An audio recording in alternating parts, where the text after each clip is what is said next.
Hare Krishna, welcome everyone to our Srimad Bhagavatam review class. We'll begin with our prayers.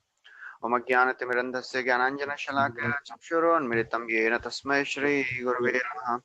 Shri Chaitanya Manobhishtam Vishtam Chapitam Yena Bhutale Swayam Rupa Kadamahyam Dadati Swapadantikam Vandeham Shri Guru Shri Yuta Padagamalam Shri Gurun Vaishnavanscha Shri Rupam Sagrajata Sagana Raghunathanvitam Tam Sajivam Sadvaitam Savadhutam Parijana Sahitam Krishna Chaitanya Devam Shri Radha Krishna Padan Sagana Lalita Shri Vishakhan Vitamsha He Krishna Karuna Sindhu Dinabandhu Jagatpate Gopesha Gopika Kanta Radha Kanta Namostate तप्त कांचन गौरांगी राधे वृंदावनेश्वरी वृषभानु सुते देवी प्रणमामि हरिप्रिये वाञ्छाकल्पतरुभ्यश्च कृपा सिन्धुभ्य एव च पतितानां पावनेभ्यो वैष्णवेभ्यो नमो नमः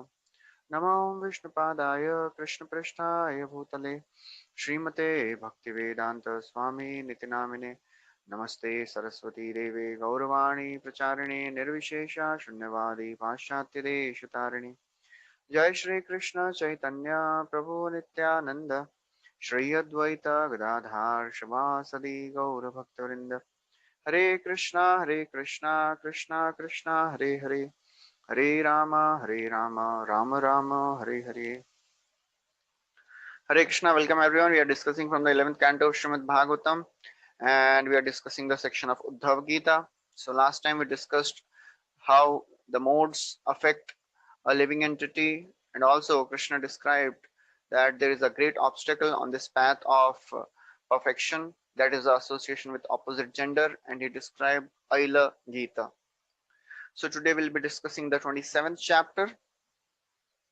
So it is described that bhakti without association of devotees is very difficult for people who are attached to sons and wives, basically in the householder life.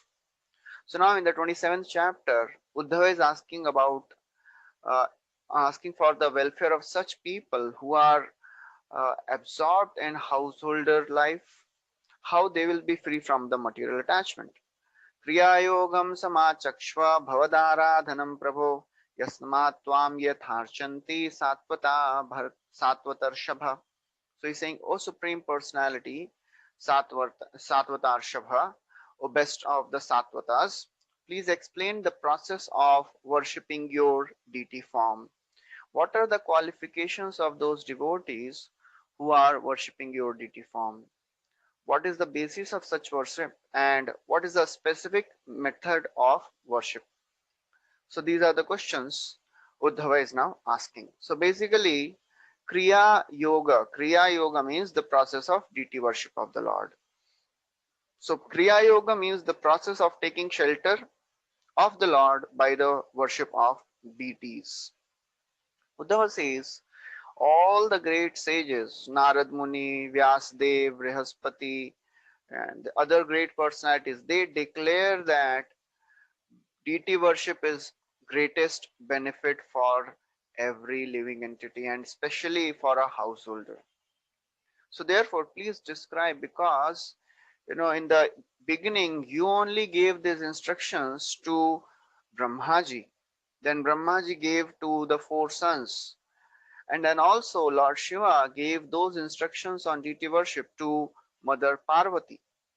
So this deity worship is such wonderful that it can be done by all varnas, all ashramas. So therefore, I consider worship of you in the deity forms to be the most beneficial. So deity worship is most beneficial, and that's why Srila Prabhupada, when he started International Society, very initially in the initial days, he started deity worship. He brought the deities of Jagannath, Baldev, Subhadra, and the installation ceremony was very simple. Nowadays there is a very huge elaborate installation ceremony, 2 3 days it goes on. But Srila Prabhupada, when he installed the first deities in ISKCON, The installation ceremony was, he told all the hippies, all the devotees who had come, you get candle. And then a candle was brought and Prabhupada told, just use, move this candle around the deity. How long? Till the time your hands are, tired. Yeah, then give it to somebody else. And that's how everybody did the arti of the deity with the candle, and that was deity installation. Because for a neophyte, for a sadhaka, this deity worship is a very, very potent way of advancement in Krishna consciousness. That's why the five limbs of devotional service, sadhu sanga, nama kirtana, bhagavat shravan, mathuravasa, shrimurtira, shraddhaya sevan. So shrimurtira, shraddhaya sevan is very, very important part of deity worship. So therefore, Uddhava is now asking about the principle of deity worship. So in this chapter, the elaborate details of deity worship are described. So those who are really interested in deity worship, they can, later go and read the details which are mentioned in this chapter about deity worship. So he says, so when Uddhava is asking this, Krishna may ask, but you are my pure devotee. You are completely attached to me. Why do you need this, all that Kriya Yoga and all this deity worship? You don't need all that. Uddhava says, actually, please explain this for the welfare of those who are attached to material things. Although deity is a material form of the Lord, but still the deity worship can award the highest perfection of life. Actually, this deity worship can bring a person from Kanishtha Adhikari to Madhyama Adhikari. So therefore, it is recommended that when a person comes to Krishna consciousness, starts becoming interested in spiritual life, he should be engaged in worshipping the deities. Because it is a practical experience that when we are worshipping deities, it is so very absorbing. Most of the times there are no thoughts. None of the other thoughts enter the mind if you are worshipping the deity. While you are dressing, while you are doing, arti. So very absorbing. So therefore, deity worship is a very, very essential part in the life of a Krishna conscious devotee. So therefore, when Uddhava he requested Supreme Lord, so Krishna says, "O Uddhava, actually there is no end to the innumerable Vedic scriptures which are describing the worship of my deity form. But still, I will describe to you in brief. I'll describe one step at a time because there is unlimited description about my deity worship. So it is described that even though all human beings they are engaged in various processes of worship, but of all the processes of worship, the worship of the deity form of the Lord is the supreme. Aradhananam sarvesham Vishnur aradhanam param tasmat parataram devi tadiyanam samarchanam. Lord Shiva is telling to Mother Parvati, of all the different types of worship, the worship of Lord Vishnu is the supreme. And even in the worship of Vishnu, worship of devotees of Vishnu is the supreme. So Krishna says actually there are three ways to worship me. There is a Vedic way, there is a Tantric way, and there is a mixed way. What is a Vedic way? The Vedic way means you perform a sacrifice by chanting mantras which are mentioned in the Vedas and Upanishads and the scriptures. Tantric way means you worship the deity form of the Lord by taking reference from the Pancharatra Vidhi and Gautamiya Tantra and all that. So Srila Prabhupada, he very nicely, inculcated this Pancharatra Vidhi in our international society. So our international society, our advancement is running on two paths, Bhagavat Vidhi and Pancharatra Vidhi. What is Bhagavat Vidhi? Bhagavat Vidhi means Shravanam, Kirtanam, Vishnu Smaranam, all the limbs of devotional service. And what is Pancharatra Vidhi? The Pancharatra Vidhi means worshipping the deity form of the Lord. Although The Yuga Dharma for Kali Yuga is Nama Sankirtan.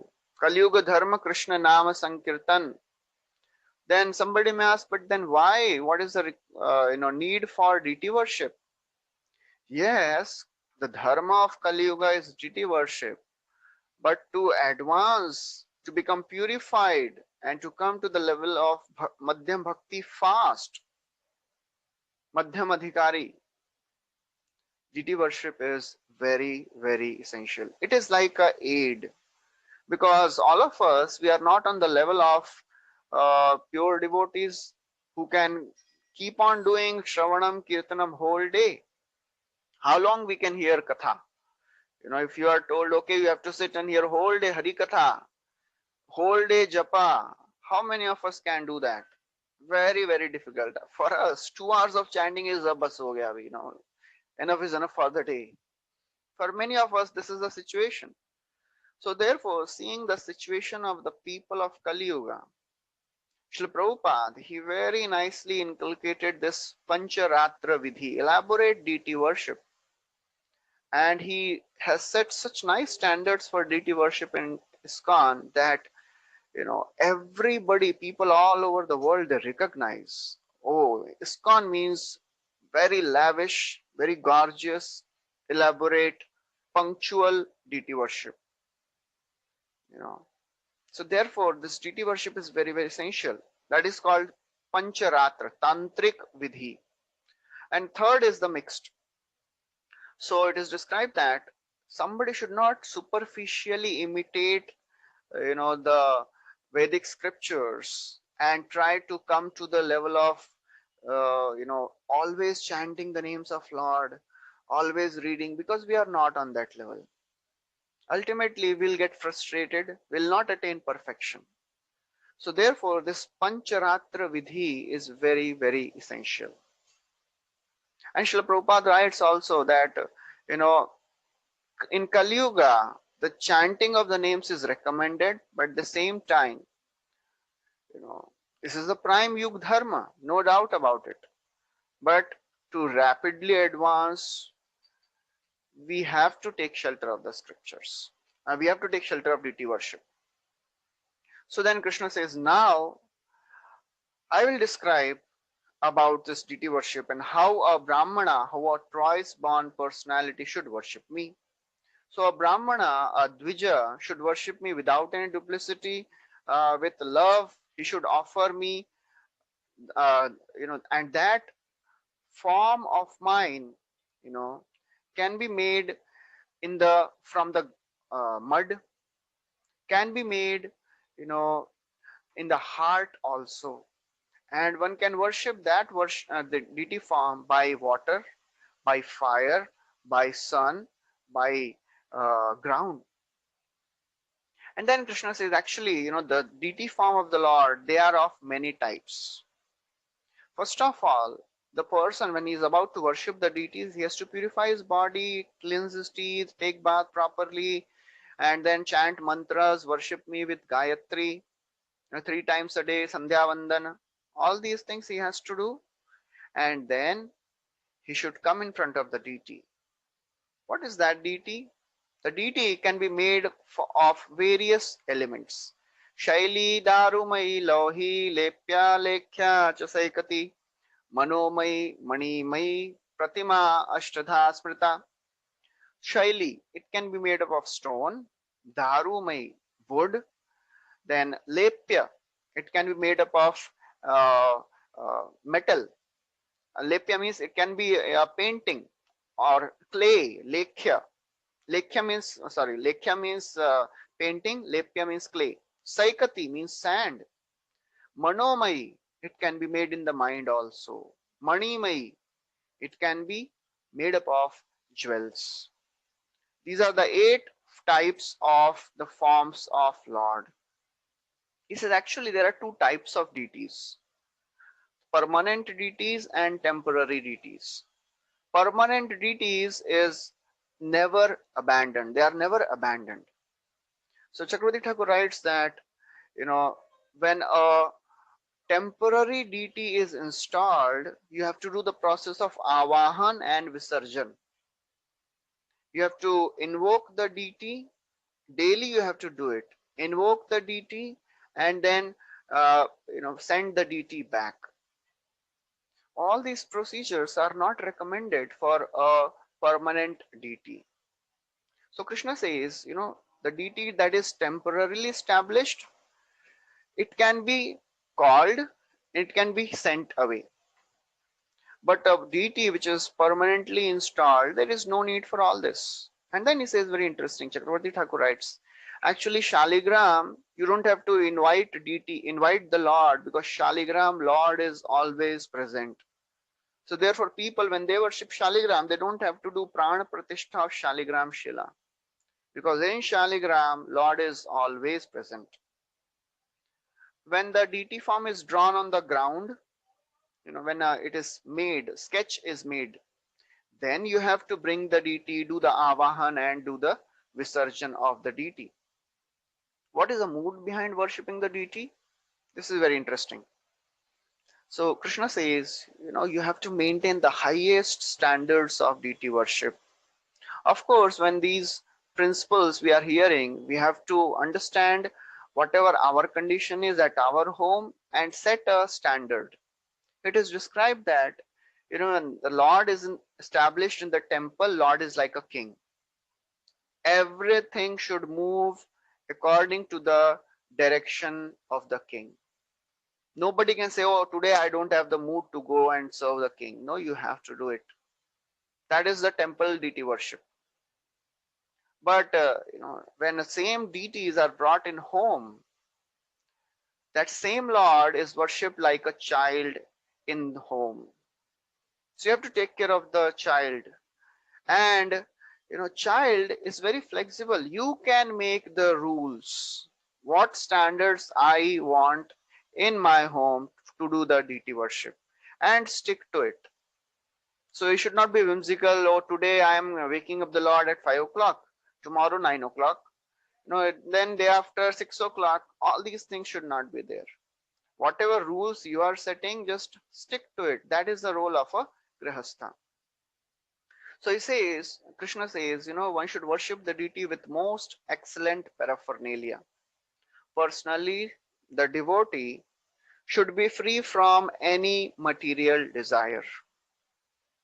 They should worship me with whatever is they are able to obtain. There are no hard and fast rules. Krishna also says in Bhagavad Gita, Patram Pushpam Phailam Toyam Yome Bhaktya Prayachati. Whatever the devotee can get without any much difficulty. And then he says, actually, if you are not able to do anything, if you are not able to get anything, we know the story of Brahmana of Pratishtanpur. He was doing the elaborate deity worship in the mind. So Krishna says there in the 15th verse, if you are not able to get anything, you can worship, my devotee can worship me with mental paraphernalia also. And the story of Brahmana of Pratishtanpur describes in great detail how this Brahmana, every day he was doing elaborate deity worship in the mind. In the mind, he would make the deity of the Lord, Manomai, that was Manomai deity. In the mind, he would get water in golden pots from all the rivers, Ganga, Saraswati, Gangecha, Yamune, Chaiva, Godavari, Saraswati, Narmade, Sindhu, Kaveri. When we do Achman, we invoke those rivers in the water. Actually, in the mind, this Brahmana was doing it. Then he would dress the Lord with finest of the clothes, best of the ornaments, and then every day he would prepare best of the bhoga in the mind. Like that he was doing for years and years. One day he made a sweet rice and he wanted to offer to the Lord, but generally sweet rice should be offered cold. That's how it tastes good. So he touched the sweet rice in the meditation, and because the sweet rice was very hot, his finger got burnt. His meditation broke, and he saw that actually his finger was burnt. Krishna, Supreme Lord Vishnu, he is seeing all that in the spiritual world, Vaikuntha. He smiled, he laughed. He brought the Vaikuntha Viman, he sent the Vaikuntha Viman and brought this Brahmana back. That is the glorious nature of even mental worship. So Krishna says one should do all the offerings to please the Lord. And of all the offerings, Krishna says bathing and decorating, they are most pleasing offerings. So bathing the Lord and decorating the deity of the Lord, that is most pleasing to the Lord. So for a deity which is traced, which is made on the ground, you have to do some tattva vinyas. So Chakravarti Thakur writes, what is that deity which is made on the ground? You must have seen in the some sacrifices, they make this Vastu Purusha Mandal around the sacrifice, around the arena, the Vastu Purusha Mandal. That is the form of the Lord which is made on the ground. How to worship that form? By chanting the mantras. You don't have to offer food and ornaments. Just by chanting the mantras, you are worshipping that form. Then Krishna says, actually, whatever is offered should be offered with faith. Faith is the primary ingredient of all the offerings. Because even if somebody offers little water, if he does it with faith, that is very, very dear to me. So Krishna is not behind big offerings. Even if somebody does little offering. So Krishna says, Bhuryapya bhakto partham name toshaya kalpate gandho dhupa sumanaso deepo amnadyam kim punah. He says, even if somebody is offering me very opulent presentations, very lavish, elaborate presentations, offerings, if somebody is making to the Lord, but abhakta, that person is not my devotee. Krishna says, Name toshaya kalpate. That offering is not so much pleasing to me. As we know the story, when Krishna he went to Hastinapur, Duryodhan had prepared a huge chappan bhog for the Lord. But Krishna, he did not even care to go there. He went to the home of Vidura and he was eating the peels of banana which this Vidurani was offering. So therefore, Krishna says, I am not pleased by all the opulent offerings, but I am pleased by insignificant offerings if they are offered with love. So therefore, then Krishna says, actually, when somebody offers me with love and devotion, I am certainly most pleased when somebody is offering me fragrant oils, flowers, incense, deepa, dhupa, all the palatable foodstuffs. It is very, very dear to me. So therefore, it is very important that this love, this faith element should be there. Devotion. Otherwise, Krishna is not hungry for our food. No. Shri Rupini Kwanayati Charanarvindam Leelam Bhujena Hari Sadmini Mukta Doshah Samlakshate Spatika Kudya Upetya Hemnim Sammarjati Vayadanugrahane Anya Yatnaha. In spiritual world, Lakshmi Devi, she is eager to serve Krishna, not one. Lakshmi Sahasra Shata Sambrama. Thousands and thousands of Lakshmis, they are trying to serve Lord Vishnu. It is said that Srimati Radharani is cooking every day since the time immemorial, since the beginning. She has not repeated any dish twice. So Lord is not so much hankering for the taste of our food. He is hankering for the devotion. And then Krishna describes in detail the process of deity worship. First of all, you have to purify your body, then collect all the various ingredients, paraphernalia. Then one should arrange for the kusha grass. The points of the kusha grass should be towards the east. Then he should sit on that kusha grass either facing towards the east or the north, or if he is sitting in front of the deity, then he should face the deity.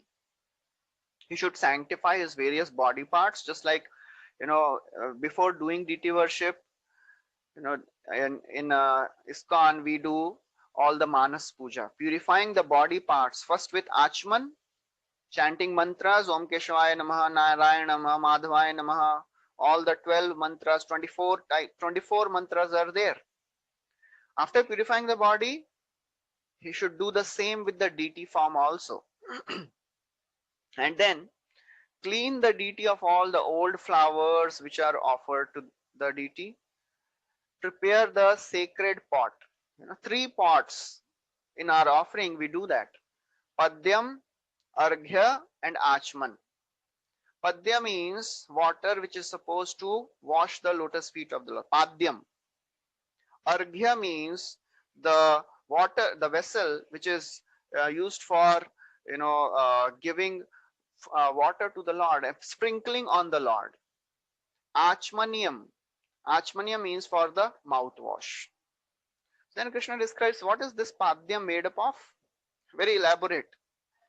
This padyam consists of millet, durva grass, water, Vishnu Kranta, and other items.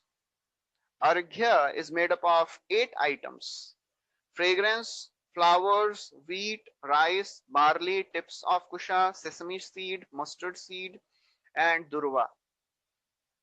And Achmaniam is made up of nutmeg, clove, and kakkola. So these are the various items, various vessels which are made. Then what he should do? He should sanctify the vessel which is holding water. He should sanctify all the 3 vessels. The water which is called Padyam, it is for washing the feet of the Lord. Arghyam, it is for sprinkling over the Lord. One should chant the mantra Hridayaya Namaha when he is purifying the Achman. He should chant the mantra Shirase Swaha when he is purifying the Arghyam. And then he should chant Shikyaya Vasat when he is purifying the this third one, Achmaniam. Then he should meditate on the form of the Lord, and he should meditate on the Paramatma who is there in his heart. He should invite the Paramatma, and he should request the Paramatma to enter the deity form which he is going to worship. Because Paramatma and deity form, they are one and the same. There is no difference. So Lord can do that. Immediately Lord can enter into the deity form of the Lord. So then devotee, Krishna says, devotee worships the Lord, the deity form, with his full capacity and becomes fully absorbed. One should be very, very attentive, focused when he is doing the deity worship, fully absorbed. Then he should touch the various limbs of the deity of the Lord, and then he should invite the super soul and also request him, just like in a friendly gesture. Just like if somebody, some guest comes at home, we invite him in a friendly gesture to enter our house.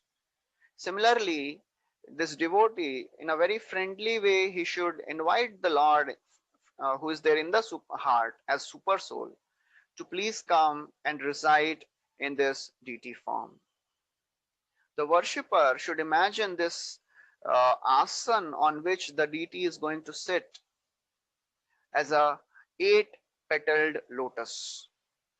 And then he should first wash the feet of the Lord, then sprinkle the water on the head of the Lord, and then give the water Achmaniam for washing the mouth. After this, you should worship the associates of the Lord also. There are 10 associates of the Lord which are mentioned. First of all, the Sudarshan, then Shankha, then club, sword. Club is Kaumudiki. The sword of the Lord. Bow is called Saranga Dhanva, Saranga. Then one should worship the arrows, then the plow. Lord also has a plow weapon.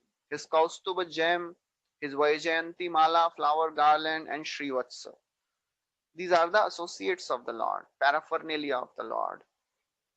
And then you have to worship the 9 associates of the Lord also: Nanda, Sunanda, Garuda, Prachuda, Chanda, Mahabala, Bala, Kumud, and Kumudekshana. Then you should worship the devotees of the Lord also, Who are the devotees? Durga, Vinayak, Vyasa, Vishwaksen, all the spiritual masters and the various devatas. So the Vinayak and Durga which are mentioned, they are not the demigods which are there in this material world. They are the eternal associates of the Lord in the spiritual world, you know. So this is how you have to worship. Then actually how you should worship the Lord, first of all, bathe the Lord as per your capacity with with scented water. With scented water you have to worship the bathe the Lord. The water is scented with sandalwood, then camphor, kumkum, great details are given. Then also you should chant various mantras, lovingly decorate the Lord with a Brahman thread. It is mentioned in the Gautamiya Tantra that if you can afford, you should offer a golden Brahman thread made up of gold. Then offer wonderful ornaments and put tilak and garlands and put fragrant oils on my body. That's what Krishna says. After that, one should make the offering. After the dressing is done, bathing and dressing is done, then he should offer achmaniam, then gandha, then flowers. After the flowers, then akshata, unbroken grains, then dhupa, deepa, and arghya. And all the offerings are made. So then Krishna says, you should make offering according to your capacity. Whatever capacity my devotee has, one should arrange various articles according to his capacity. Offer sugar candy, rice, ghee. He says some particular, various types of ingredients which are made. And then he says, actually, one should offer some special sevas also to the deity form of the Lord. What is that? Deities should be massaged with oils, ointments. Then they should be shown mirror. As you are hearing, you will see that many of the things are done in our ISKCON temple. When we go for Shringar Darshan, we see that the Lord is also shown the mirror. Then he is offered before the dressing is done. The Lord is offered the eucalyptus stick for brushing his teeth. That is called danta dhava. Then he is offered 5 types of nectar, panchamrita, and then he is offered all the wonderful bhoga. And then for the pleasure of the Lord, you should dance, sing and dance for the pleasure of the Lord also. So that's how all these things are done. These can be done daily or this can be done on festival days according to the capacity. And then one should offer the fire sacrifice also. So the elaborate description of the fire sacrifice is also given. He should create fire by his own hands. He should spread the kusha grass, sprinkle the water to purify the place where fire sacrifice is going to take place. And then one should meditate on the form of the Lord. What is the form of the Lord one has to meditate? The form which is there in the fire, you have to meditate, oh, this fire is the form of the Lord. What is that form? The same form of the Lord, dressed with Shankha, Chakra, Gada, Padrama, and all the yellow garments he is wearing. Beautiful, peaceful, face. All these things have to be meditated. Then you have to worship the Lord with the fire, sacrificial fire, by putting the wood which is mixed with sacrificial ghee. So many rituals are also done, described in detail there. And then what is the process after the yajna is over? After the sacrifice is over, then what you should do? Again, you should offer water to the deity. Again, you should, offer bhoga. Then give the remnants to the Vishwaksen.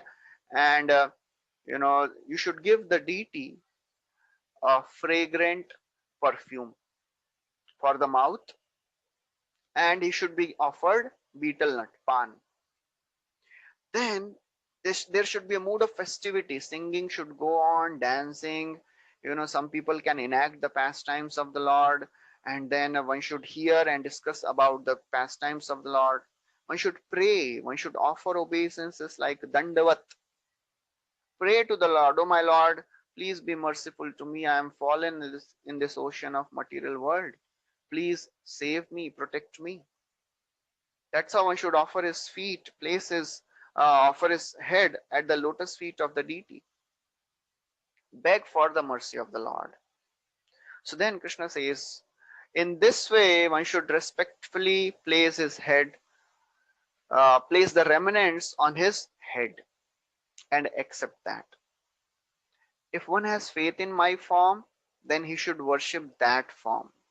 Uh, Different devotees have faith in different forms of the Lord. They should worship that form. If somebody is devotee of Narsimhadev, somebody is devotee of, you know, uh, all the other incarnations, Ram, Vishnu, Narsingha, Varaha, whoever your deity is, worship that form, which is very much required for the spiritual progress. Because this deity worship brings one from Kanishtha to Madhyama. So Krishna says, whatever your faith is, worship me with that. Faith is a very essential element in the deity worship. Otherwise, if faith is not there, Krishna says, I don't manifest in the deity form if devotees, they don't have faith. If devotee has faith, I can be seen in all the things, just like Prahlad. And Hiranyakashipu, he asked, oh, where is your Lord? Is your Lord in this pillar? Prahlad said yes, because he was having that faith. He was seeing the Lord.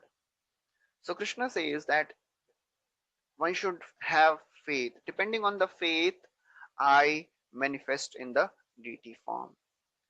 And then Krishna says, actually, a person who is capable, he should construct a huge temple, build temples for my worship, make a huge garden full of flowers that may be used for worshipping the deity form.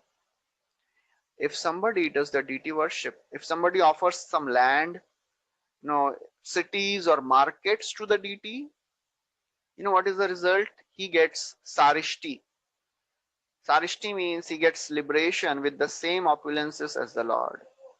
If somebody installs a deity, he becomes a king in the next life. If somebody builds a temple, he becomes a ruler of the world, three worlds. If somebody worships and constructs the temple, he even goes to Brahmaloka. And if somebody does all these three, installs the deity also, builds the temple also, and worships and constructs, then he gets Sarupya Mukti. Sarupya means the opulences, that is the opulence of having the same form as the Lord. What is the ultimate goal of all this? Krishna says, Mameva nairapekshena bhakti yogena vindati bhaktim yogam salabhata evam yah pujayeta mam. He says, one who simply engages in my devotional service with faith, worships my form, for sure he attains me. This is the ultimate goal of deity worship. But Krishna also gives a warning. If somebody steals the property of a Brahmana, then what is the result? Either he himself performs a theft, or one who assists him, or one who instigates the crime, or one who simply approves of the crime. According to the degree of participation, they will be punished. And Krishna says, one must live as a worm in the stool for 100 million years. If somebody, steals from a Brahmana. So that is the end of the 27th chapter. So in the 28th chapter, which is entitled as Jnana Yoga, Krishna, he describes various types of philosophies and especially explains the Jnana Yoga of Advaita Marg. So this is again a technical description which Krishna is giving. There are two types of Jnanis. One group, they accept Vivartavad, other group, they accept Parinamvad. What is Vivartavad? Vivartavad, these people, they say that the world is false and the Brahman is without any change. Basically, they say that, oh, this world is all false. That is a Mayavad conception of Gyan. The Parinamvadis, they say actually Brahman, the world is real, and this Brahman is the cause of this world. World is real but temporary. And they this Vivartavad, Mayavadis, they say that actually Brahman cannot manifest as the material world. Otherwise, Brahman will lose its existence, just like a paper. If it is torn into pieces, the paper loses its existence. Similarly, they say, oh, Brahman, when it manifests in the material world, Brahman loses its existence. We are Brahman. We have not realized it. We can become God. Parinamvadis, they say actually no, Brahman never loses its actual position. Brahman is always there. And this material world is just coming from the energies of the Lord. Prakriti is manifesting all this material world. So Lord approves the second type of this Gyanis, Parinamavad, not Vivartavad. So Krishna, he explains about this, two types of understandings, in whole chapter. And he says that actually, all these things which will be coming in this chapter, Mayavadis they can also take their own interpretation, but a devotee should understand in a devotional way. He says actually a Jnani, he should not see the dualities of the world. The dualities of praise, criticism, he should be above all this, neither praising nor criticizing the conditioned souls. We see in the material world, people, they sometimes praise each other or praise other personalities, sometimes they criticize other person. All this is based on the material conception of life. Because spirit soul is not affected by any of the praise and criticism. What is the result of such praising and criticism? The result is, Krishna says, he'll be deviated from his own best interest. What is best interest? To realize that I am not this body, I am soul.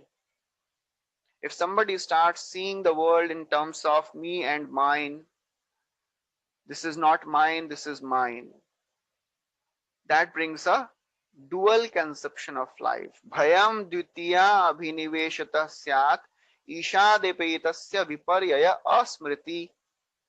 So Krishna says that why people are fearful? Because bhayam dvitiya, they start seeing things in terms of duality. Oh, this is mine and this is not mine. That is the cause of material conception of life. So sometimes people criticize others or praise others based on their qualities, superior or inferior qualities. So Krishna says, by absorption in something temporary or unreal, people, they become absorbed in the material conception of life. Nice example is given in the purport.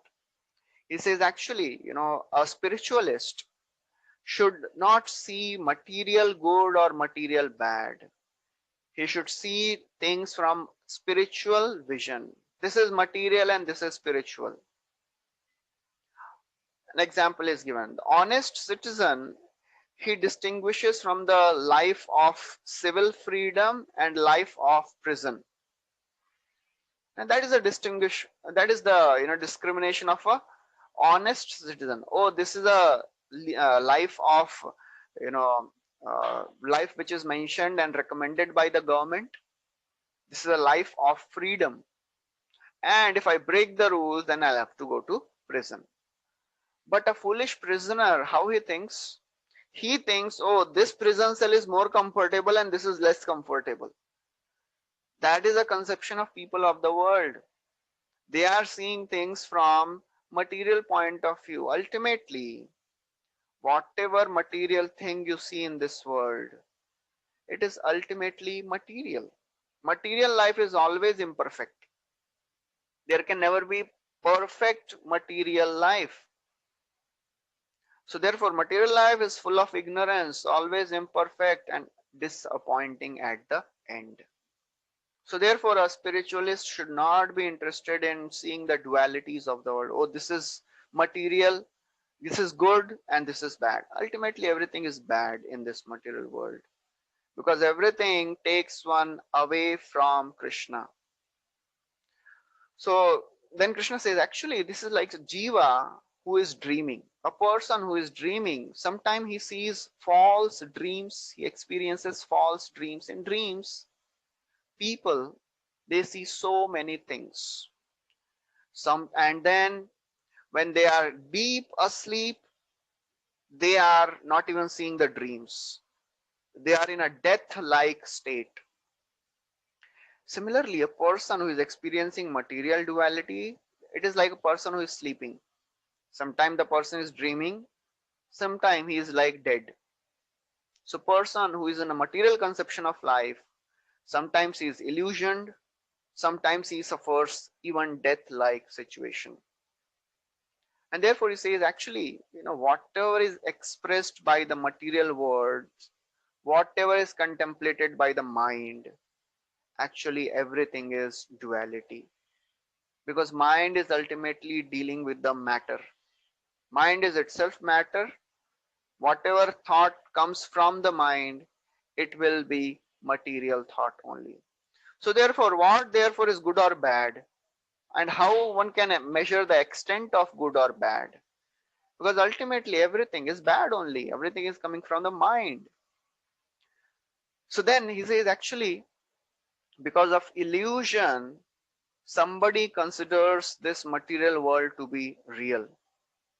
He gives three examples: reflections, echoes, and mirage in the desert.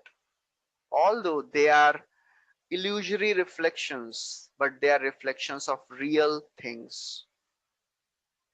Reflections, echoes, and mirage. They are illusory reflections of real things, but what happens? They produce real experiences. Although they are themselves illusion, but they produce real experiences. Similarly, although identification with the mind, identification with the body, and false ego. I am this body, I am mind, I am false ego. All this is illusory, but the effect which is produced is real. It generates fear even up to the point of death. Therefore, what is that actual truth one should understand? The Supreme Lord is the actual truth. One can come out of the fear when one understands that Supreme Lord is the source of creation, maintenance, and destruction. Actually, Supreme Lord only creates. He expands as this material universe. So therefore, this universe is also created, maintained, and destroyed. So ultimately, it is the Lord who is created, maintained, and destroyed. Because universe is coming from the Lord only. It is the Lord's material energy.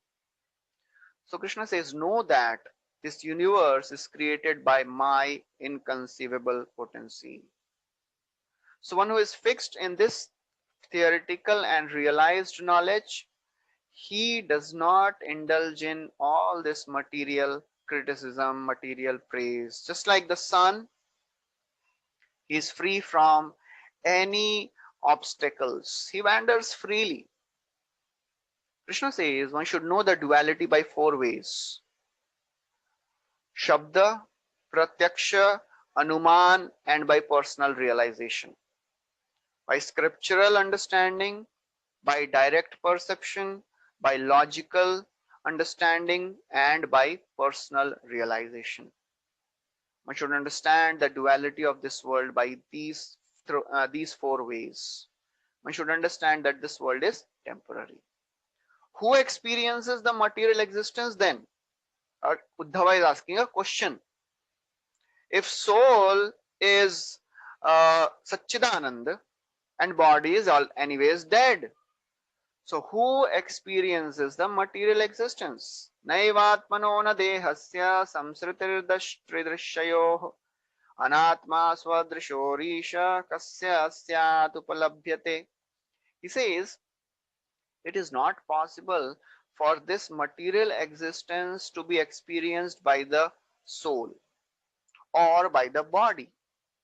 Soul is the seer, body is the seen. But this material existence can never be experienced by the body because body is already matter, no consciousness, and soul is Satchidananda. So how can soul experience this material existence? So who is actually experiencing? To whom this material existence belong to? Who suffers in this material existence? Very interesting question Uddhava is asking. He says spirit soul is transcendental, Satchit Anand, and never covered by anything material. So what actually undergoes this material suffering? So Krishna answers, actually, Jiva, when is covered with false ego, suffers the material existence. Yavad dehendriya pranair atmana sanikarshanam sansara phalavams tavat apartho apyavivekinah. As long as a foolish jiva is related to this material body, yavat deha indriya prana atmana. As long as a living entity considers himself to be the body, to be the mind, to be the senses, his material existence continues to flourish. So this thought, this theme comes again and again in the scriptures. You must be wondering, "Arey, kitne baar suna hai?" You know, same thing we have heard many times. Again and again it is repeated. One time somebody asked Prabhupada, Prabhupada, you are repeating the same thing. I am not this body, I am soul. You know, we are not supposed to live in this material world. Why you are repeating same thing again and again? Prabhupada said, still you are not understanding. You know. So that's why scriptures, they describe the same thing again and again, so that somehow or other we understand that we are not supposed to be in this material world. It is foolishness. Till the time of jiva, a soul identifies with the body, with the mind, with the pran, material existence continues. So Uddhava may think, since the body and senses are all temporary or false, why does the jiva have a relationship with them? Krishna says, although the objects are unreal or temporary, but still the samsara continues because jiva, he is absorbed in the conception of this is my body and I am this body. Just like a person, dream is completely, illusory. There is no existence of a dream, but the person who is actually dreaming, for the person who is dreaming, the fear, if he is seeing a horror, very terrible nightmare, for him the fear which he is experiencing in the dream is real. Similarly, although these objects are temporary, but still the samsara does not cease. As long as the dream is continuing, the person is fearful. As long as we desire for all these undesirable things, the samsara will continue. And what happens when we start identifying with the false ego? 10 things come. Shoka, harsh, bhaya, krodha, lobha, moha, sprihadayah, ahankarasya drishyante, janma mrityushchanatmanah. Lamentation. If you lose something, you are lamenting. If you get something, you are elated. And if you are fearful of something, if you are, confronted with something inauspicious, you become fearful. When your desires are frustrated, one becomes angry. When one becomes so much eager for sense gratification, he becomes greedy. All these things, they come when a person is identifying himself with this body. Our false ego is an illusory identification we have. We are identifying with the false ego. What is false ego? That I am this body, I am, Prabhupada would say, I am Indian, I am American, I am black, I am white, I am man and a woman. All these are false identifications.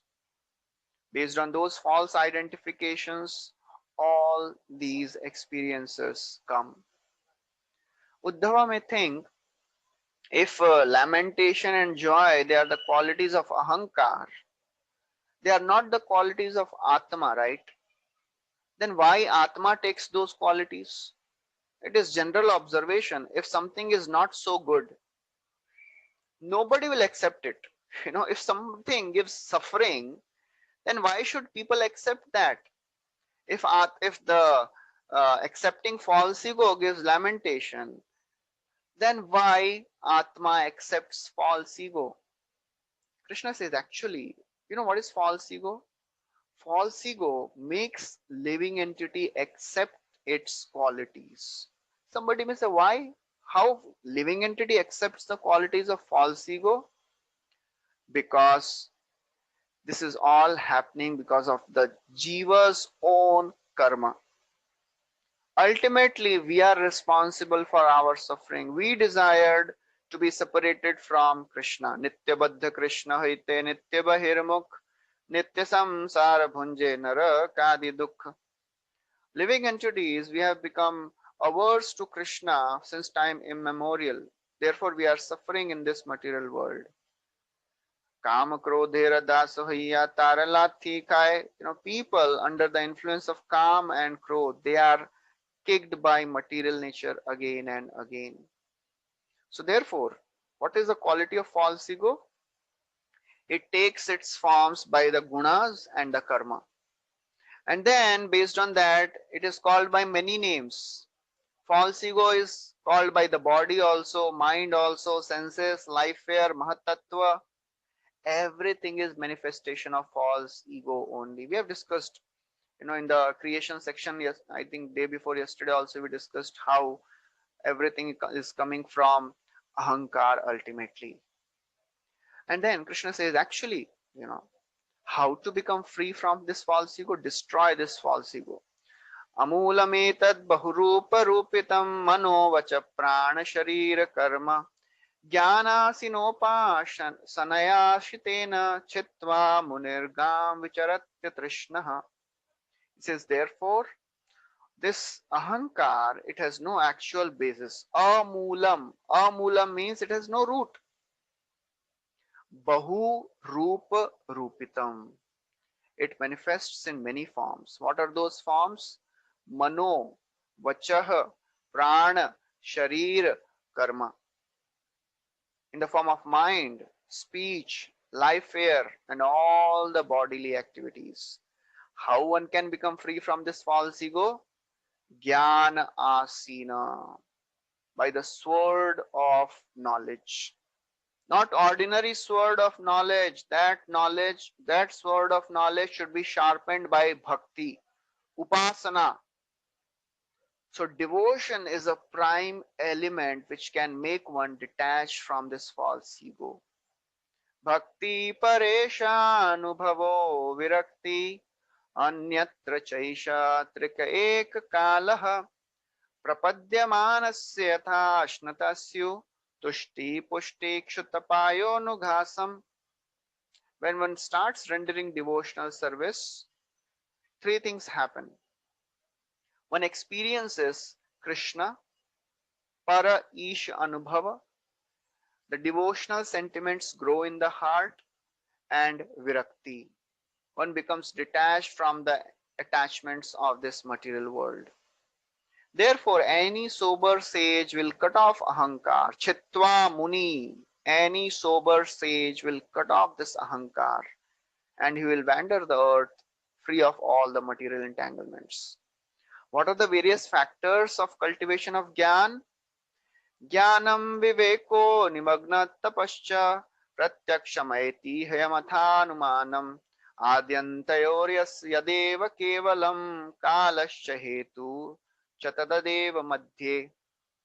Says the various factors which are important to cultivate Gyan. First of all, spiritual knowledge based on the scriptures.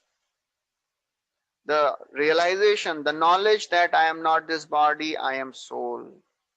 One has to cultivate austerity. One has to cultivate the reading of scriptures by direct perception, by anuman, by logical inference, by historical narrations. These are the various types of praman a person has to use.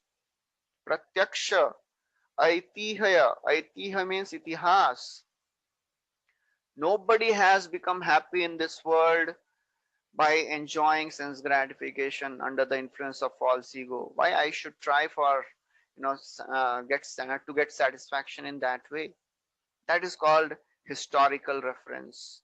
Seeing the world, reading from the scriptures. When one reads all that, he understands that Supreme Lord, he existed in the beginning of the creation, he will exist after the creation, and it is Supreme Lord who is existing in this creation only. That is the Gyan. Gyan means the Lord is the only reality. Just like, gives example, just like a gold, from the gold some ornaments are made. After the ornaments are destroyed, the gold still remains. So in all phases, the gold remains. Similarly, Lord is present before the creation. He will be there after the creation, and even during the creation, who is existing? The Lord only. And then he describes that, one has to understand the intelligence has three states: waking, dreaming, and deep sleep. And based on this understanding, based on these different states of consciousness, people, they understand, they consider themselves as the cause, effect, and the doer. One has to understand from the scriptures that there is a fourth state called Turiya or Samadhi. Supreme Lord is existing in that Turiya Samadhi state. Krishna says, in my opinion, whatever is created, whatever is revealed is only that ultimate reality. Because ultimately everything is coming from Krishna himself. Nothing exists in reality apart from Krishna, apart from the Supreme Lord.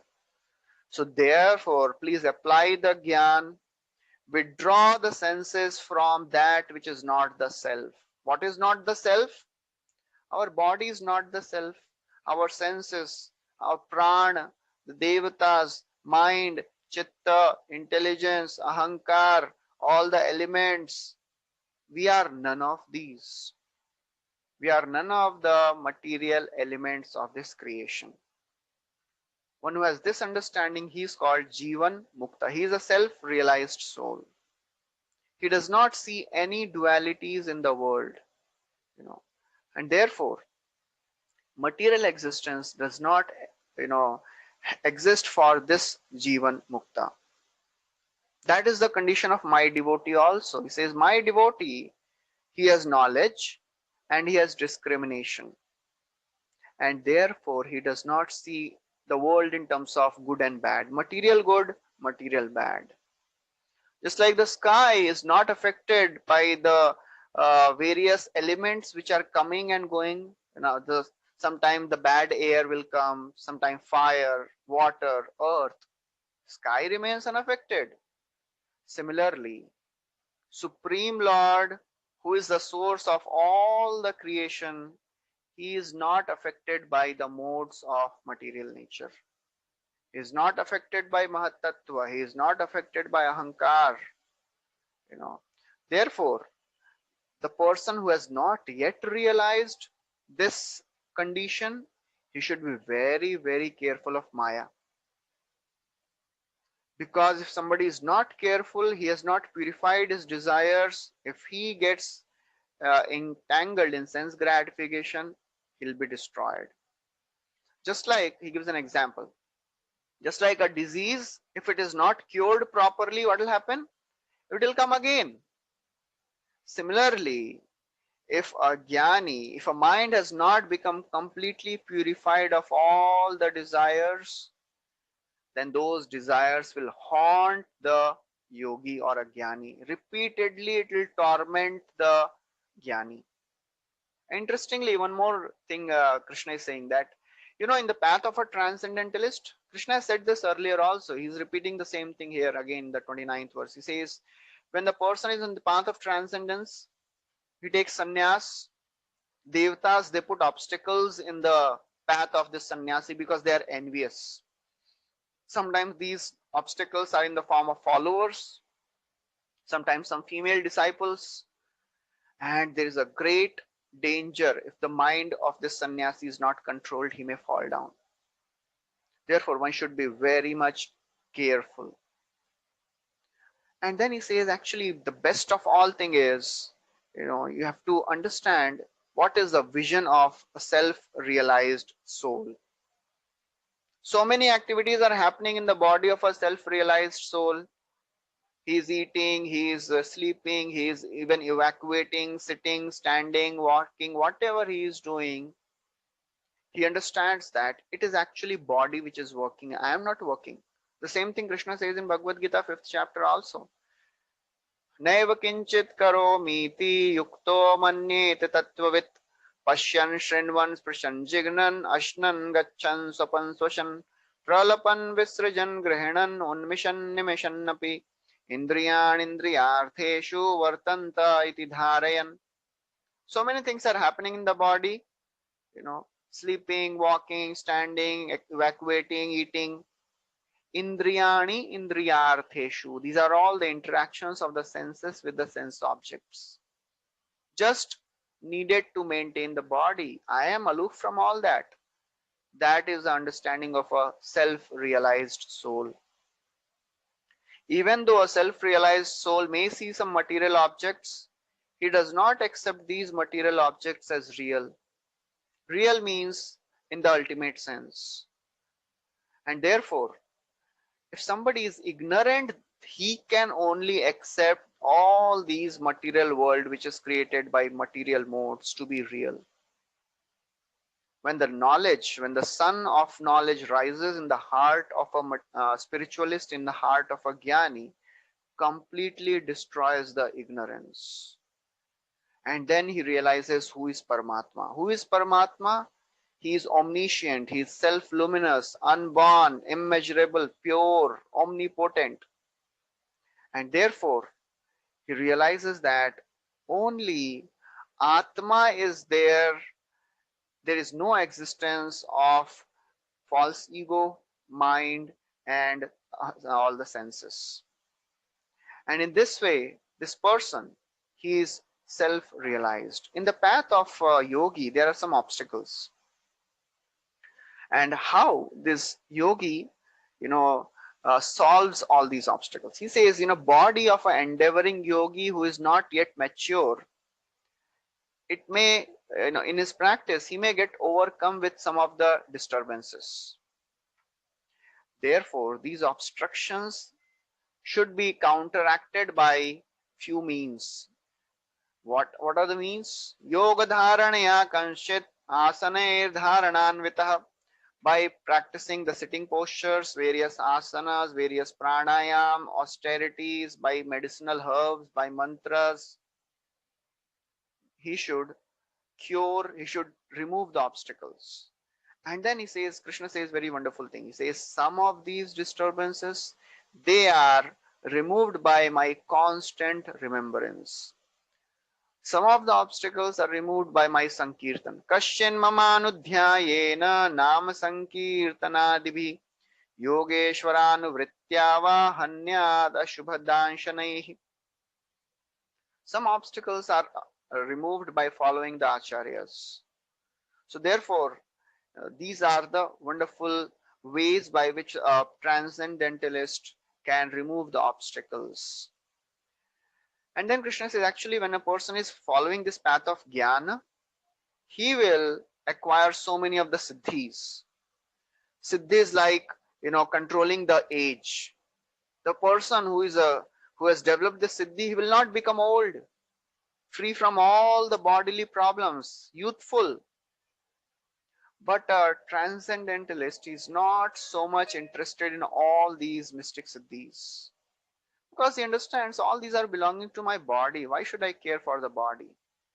Therefore, this transcendentalist yogi, what he should do? He does yoga to maintain the physical body, but the ultimate goal of this yoga practice is to become my devotee. Yogam se nishevito nityam kayashchet kalpatamiyat tashraddhaya namatiman yogam utsrijya matparaha. So this yogi ultimately renders devotional service unto me. Yogam utsrijya, sometimes he even gives up all these procedures, come to the practice of devotional service. Therefore, the yogi who has surrendered unto me, he is never defeated by any of the obstacles. Free from all the hankerings, he experiences happiness within.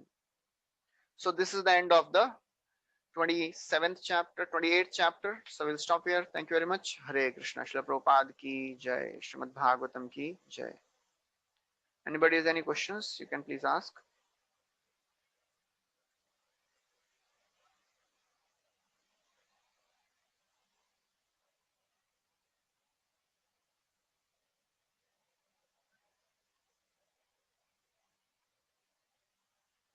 Okay, so we'll stop here. Thank you very much. Hare Krishna. Srila Prabhupada ki jai.